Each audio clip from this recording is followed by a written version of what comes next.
മിക്ക ലേഡീസ് രാവിലെ എണീറ്റ് വരുന്ന സമയത്ത് പറയുന്നൊരു കംപ്ലൈന്റ് ആണ് എന്ത്, മടമ്പ് ഉപ്പൂറ്റി വേദന.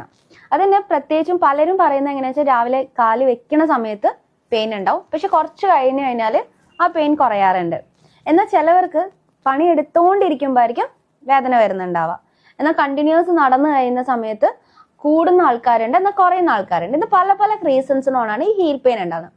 ഒന്നാമത്തെ റീസൺ എന്ന് പറഞ്ഞാൽ നമ്മുടെ കാലിന്റെ മടമ്പിൽ നിന്ന് വിരലിലേക്ക് ഒരു ഷീറ്റ് പോകുന്നുണ്ട്, അതാണ് പ്ലാന്റാർ ഫേഷ്യ എന്ന് പറയുന്നത്. അതിന് വരുന്ന ഇൻഫ്ലമേഷൻ ആയിരിക്കാം. അല്ലെങ്കിൽ നമ്മുടെ മടമ്പ് ഭാഗത്തുള്ള ഒരു ബോൺ ഉണ്ട്, അതിൽ ചെറിയൊരു ഗ്രോത്ത് കാണാം. അത് കണ്ടിന്യൂസ് ആയിട്ട് സ്ട്രെസ് ബിൽഡ് ചെയ്യുമ്പോൾ ആണ് വരുന്നത്. അപ്പോൾ അത് കൽക്കനൽ സ്പർ എന്ന് പറയും. അപ്പൊ അതുമായിരിക്കാം ഒന്ന്. പിന്നെ ഒന്നുള്ളത് നമ്മുടെ കാലില് ഒരു ടെൻഡൻ ഇങ്ങനെ മുകളിലേക്ക് നിൽക്കുന്നുണ്ട് എന്ന് വെച്ചാൽ ആ ടെൻഡന് വരുന്ന ഇൻഫ്ലമേഷനും കൊണ്ടായിരിക്കാം. അതല്ല എന്നുണ്ടെങ്കിൽ നമുക്ക് കാലിന്റെ മടവിൽ ഉണ്ടാകുന്ന ഒരു സോഫ്റ്റ് കുഷ്യൻ ഉണ്ട്, ഈ കുഷ്യന്റെ അട്രോപ്പി കൊണ്ടും ഉണ്ടാവാം. അപ്പൊ ഇങ്ങനെ ഒരുപാട് കാരണങ്ങളുണ്ട്. പക്ഷെ ഇതിൽ ഒരു റീസൺ, ഈ കാരണങ്ങൾ എന്തും ആയിക്കോട്ടെ, നമുക്കിത് ശരിക്കും നമ്മൾ കെയർ ചെയ്ത് കഴിഞ്ഞാൽ മാറ്റാൻ പറ്റും.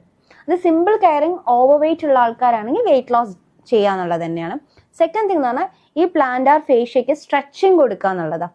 നമ്മൾ സ്ട്രെച്ചിങ് കൊടുക്കുന്ന സമയത്ത് നമുക്ക് പെയിൻ ചെറുങ്ങനെ ഉണ്ടെങ്കിൽ പോലും അത് കണ്ടിന്യൂസ് ആയിട്ട് എക്സസൈസ് ചെയ്ത് കഴിഞ്ഞാൽ, ഇനീഷ്യലി തന്നെ ചെയ്ത് കഴിഞ്ഞാൽ നമുക്കത് ഒരു പരിധിയിലപ്പുറം മാറ്റിയെടുക്കാൻ പറ്റും.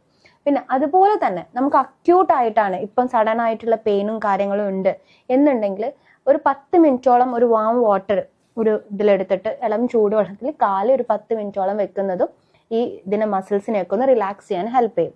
ഇനി ഇതിന്റെ കൂടെ നമ്മൾ മെഡിസിൻസും കൂടി എടുക്കുകയാണെന്നുണ്ടെങ്കിൽ ഏറ്റവും ബെറ്റർ ഈ ഫാസ്റ്റ് ആയിട്ടുള്ള റിക്കവറി പോസിബിൾ ആണ്.